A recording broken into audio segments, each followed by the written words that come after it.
नाशिक मुंबई महामार्गावरील खड्ड्यामुळे आज एका जवानाचा जीव गेलेला आहे. मी सध्या उभा आहे त्याच जवानाच्या घराजवळ आणि आपण पाहू शकता शहापूरमध्ये या ठिकाणी बामणे गावामध्ये त्याचं घर आहे. विशेषतः पाहायला गेलं तर विकास गोरे असं या जवानाचं नाव आहे. TDRF टीममध्ये तो 2019मध्ये सहभागी झाला होता आणि त्यानंतर भिवंडीमध्ये हल्ली झालेल्या इमारत कोसळलेल्या रेस्क्यूमध्ये देखील तो मोठ्या प्रमाणात त्या ठिकाणी रेस्क्यू ऑपरेशनमध्ये देखील सहभाग होता. विशेषतः पाहायला गेलं तर लहानपणापासून काहीतरी करून दाखवायची जिद्द त्याच्या मनात होती आणि वडिलांच्या निधनानंतर त्याचा मोठा भाऊ आणि तो हे दोघेच मिळून आपलं घर जे आहे ते चालवत होते.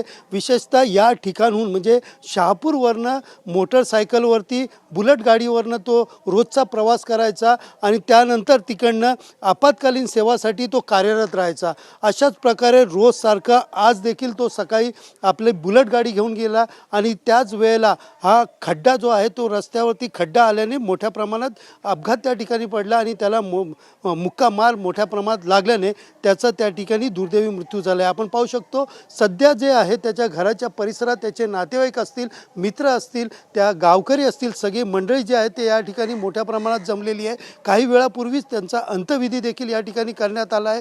मात्र आपण पाहिलं गेलं तर खड्ड्यामुळे जीव गेल्यानंतर जो आक्रोश असतो हा घरच्यांपासून सगळ्याच गावकऱ्यांमध्ये आहे. नेमकं आपण पाहिलं गेलं तर त्याचे काका किंवा त्यांच्या नातेवाईकाचं नेमकं काय मत आहे आणि ज्या पद्धतीने कुठेतरी देशासाठी आपला जीव गमवायचा अशा एका जवानाचा एका खड्ड्यामुळे जीव जातो हा ही सगळ्यात मोठी दुर्दैवी बाब आहे. आणि त्यामुळे एक संतापाचं वातावरण जे आहे त्यांच्या नातेवाईकामध्ये काय त्यांच्या भावना आहेत जाणून घेण्यासाठी आपल्यासोबत त्याचे मित्रमंडळी व काका आहेत.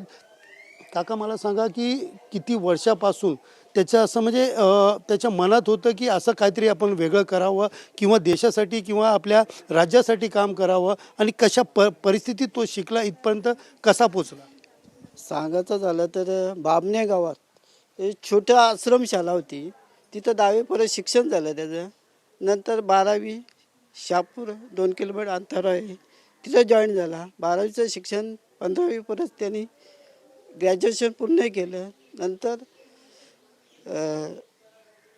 म्हणजे अग्निशामक दलाचा कोर्स केला त्यांनी पुण्याला जाऊन.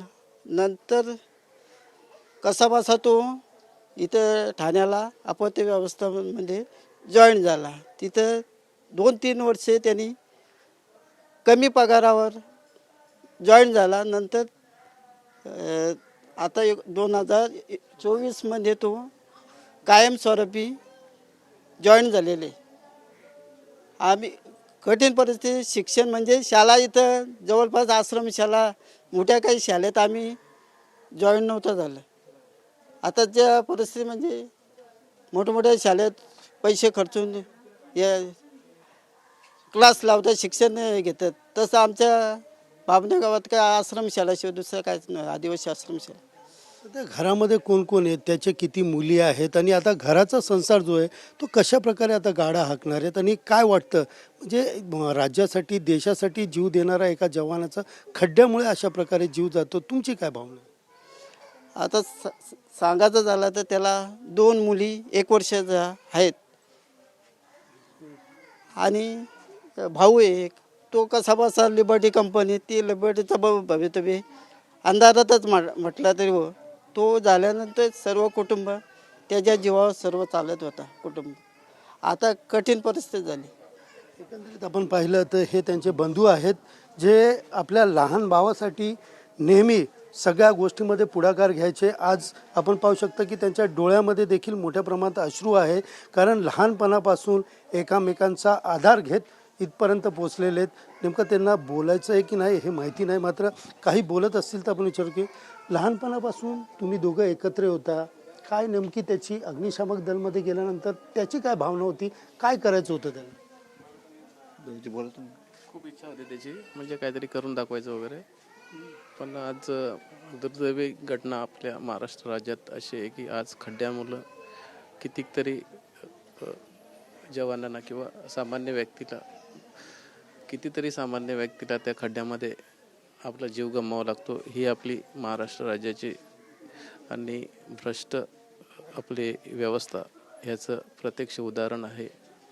खरंच ही खूप किळसवाणी गोष्ट आहे. म्हणजे आपली ही महाराष्ट्र राज्याची एवढं विकसित राज्य असून महाराष्ट्र राज्याची ही परिस्थिती आहे. दुर्दैवी गोष्ट आहे. एकंदरीत पाहिलं तर त्यांच्या भावाला शब्द देखील सुचत नाही आहे की नेमकं आपल्या भावना कशा व्यक्त कराव्या. काही नातेवाईक आणि त्यांच्याबरोबर काही काम करणारे देखील आपल्याबरोबर कर्मचारी आहेत.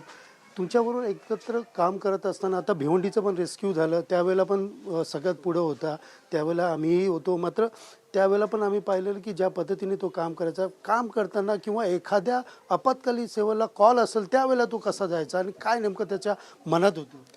नाही, खरंच विकास आमच्यासोबत गेले 7 ते 8 वर्षात आम्ही सोबत काम करतो आहे. आणि रेस्क्यू ऑपरेशन असू दे किंवा कोणत्याही प्रकारचा आम्हाला कॉल येऊ दे, तिथे विकास पुढेच असायचा की एखाद्याचा जीव कोण अडकलेला असेल त्याचा जीव वाचला पाहिजे किंवा एखादी दुर्घटना घडलेली आहे तिथून कुठेतरी म्हणजे त्यांचा कमी नुकसान व्हावं अशा ठिकाणी तो खूप प्रयत्न करायचा. आणि आम्हाला एक अशी साथ होती की जी आज सोडून गेले. विकास आमचा अत्यंत जवळचा मित्र होता कामावरचा. आज तो आमच्या जवळ नाही, त्याची कधीच म्हणजे अशी भरून नाही निघू शकत पोकली. जीवाला जीव देणारा मित्र आमचा आज आमच्यापासून लांब गेलेला आहे. भिवंडीमध्ये तुम्ही जेव्हा रेस्क्यू करत होते त्यावेळेलाही तुमच्याबरोबर असेल, तो कशा पद्धतीने त्यावेळेला तो पुढाकार घ्यायचा, कसं थांबत होता, काय नेमकं त्याच्या मनात होतं. त्याच्या मनात हेच होतं का एखाद्याचा जीव वाचला पाहिजे. आपल्या मुले कोणाचा जीव वाचला तर ही मोठी गोष्ट आहे. या हेतूने तो कधीही काम करायचा. आज त्याचा जीव वाचवण्यासाठी कोणी पुढे आला नाही.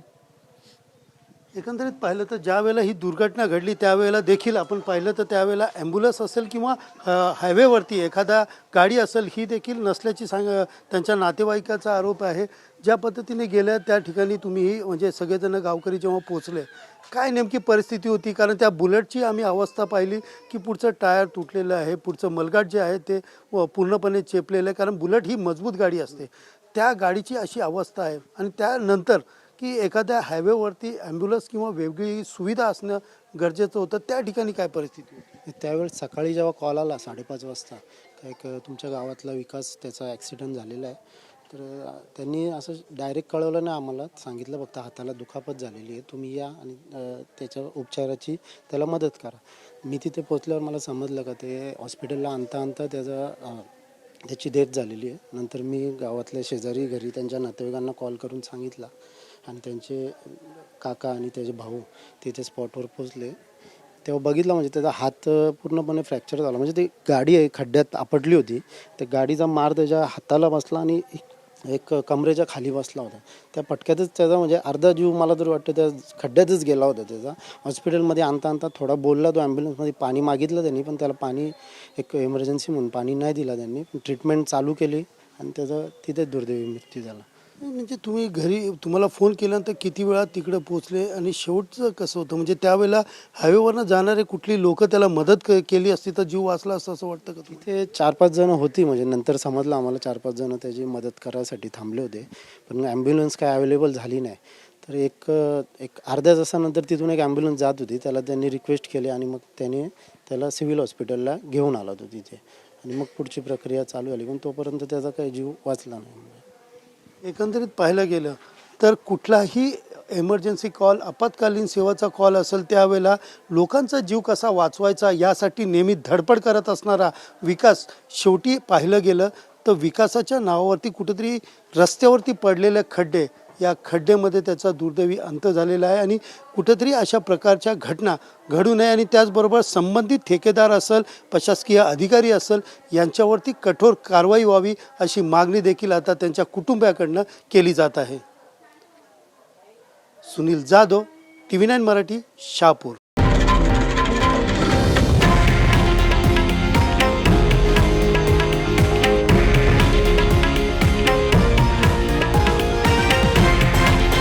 हे आहे देशातील नंबर 1 न्यूज नेटवर्क आणि आपण पाहत आहात TV9 मराठी, एकमेव.